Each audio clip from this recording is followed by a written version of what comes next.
David Licauco update na nagbabasketball si David. Yung paghahanda yan ni David sa darating na basketball games event. Ayan o. Shooter o. Grabe si David o. Pang MVP ang laruan. Saka spotted din si David sa isang mall. Yung kasama niya. BFF niya. Si Justin Yu. Yun o. Yung nakakita pa nga sa dalawa. Hey guys, David Licauco. Ito si David. Dito tayo sa... Courthouse Story. Oh, story. Meron kasi tayong bagong product na launch. Courthouse Story.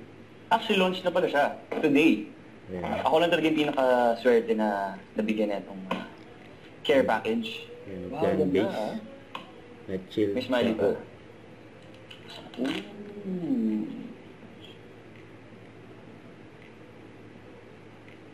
Yun o. Masarap yan. Pero hindi sobrang tamis.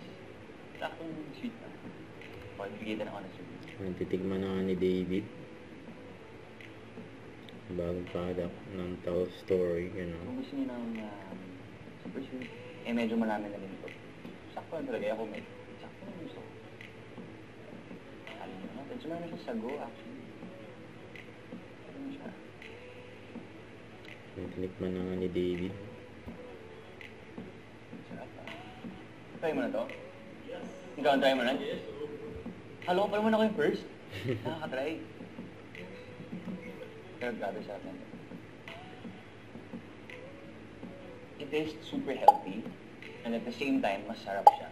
Rich in protein, low in calories, and super handy. Diba? Sumulong. Yun o.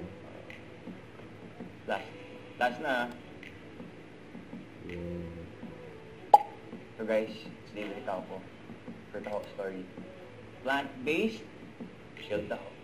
Yun o. Approve kay David.